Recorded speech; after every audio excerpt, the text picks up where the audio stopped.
باپ اور بیٹے اور روح القدس کے نام میں آمین۔ ہمارے لیے آج کی انجیل مقدس متی کی انجیل 5 باب 17 سے 19 آیت۔ یہ خیال مت کرو کہ میں توریت یا صحائف انبیاء کو منسوخ کرنے آیا ہوں۔ منسوخ کرنے نہیں بلکہ پورا کرنے کو آیا ہوں، کیونکہ میں تم سے سچ کہتا ہوں کہ جب تک آسمان اور زمین ٹل نہ جائیں، شریعت کا ایک نقطہ یا ایک شوشہ ہرگز نہ ٹلے گا، جب تک سب کچھ پورا نہ ہو جائے۔ بس جو ان چھوٹے سے چھوٹے حکموں میں سے ایک کو منسوخ کرے اور ایسا لوگوں کو سکھائے، وہ آسمان کی بادشاہی میں سب سے چھوٹا کہلائے گا، لیکن جو عمل کرے اور سکھائے وہی آسمان کی بادشاہی میں بڑا کہلائے گا۔ پاک کلام کے پڑھے اور سنے جانے پر خدا کی برکت ہو۔ خدا کا شکر ہو۔ باپ اور بیٹے اور روح القدس کے نام سے آمین۔ خوشپور سے ایرک سلویسٹر آج کی تلاوتوں پر دھیان و گیان کے ساتھ آپ سب کی خدمت میں حاضر ہے۔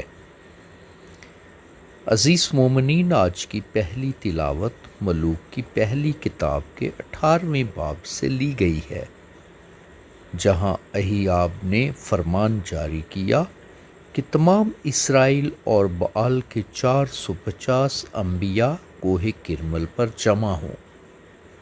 یا تو اہیاب الیاس نبی سے ڈرتا تھا اور اس کی مخالفت کرنے کی جرأت نہیں رکھتا تھا، یا اسے امید تھی کہ الیاس نبی ملک کو برکت دے گا اور کلام کرے گا کہ بارش ہو۔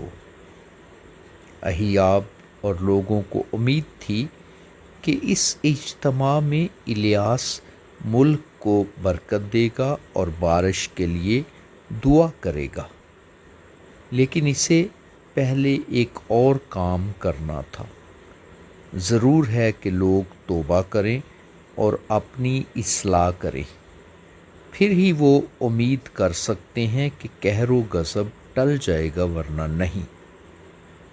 الیاس نبی نے لوگوں کو جھڑکا کہ تم نے بآل دیوتے کی پرستش اور خدا کی پرستش کو غلط ملت کر دیا ہے۔ یہی اسرائیلی کبھی خدا کی اور کبھی بآل دیوتے کی پرستش کرنے لگتے تھے۔ الیاس نبی نے تجویز پیش کی کہ معاملہ کو اچھی طرح حل کرتے ہیں۔ الیاس نبی نے کہا کہ ہم دونوں طرف ایک ایک قربانی تیار کریں اور اپنے اپنے خدا سے دعا کریں، اور وہ خدا جو آگ سے جواب دے وہی خدا ٹھہرے۔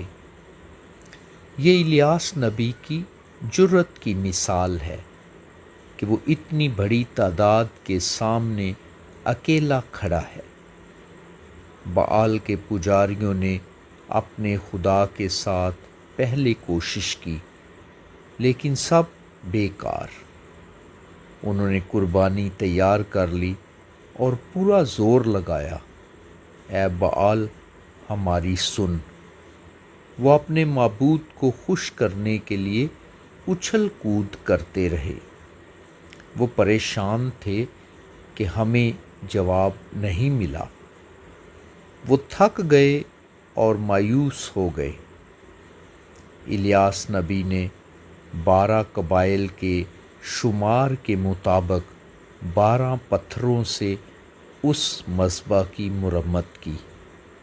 اگرچہ 10 قبائل باغی ہو کر بآل سے جا ملے تھے، لیکن ان کے باپ دادا کے ساتھ قدیم عہد کی بدولت وہ ان کو اب بھی خدا کی ملکیت شمار کرتا ہے۔ الیاس نبی نے حکم دیا کہ میرے مذبح پر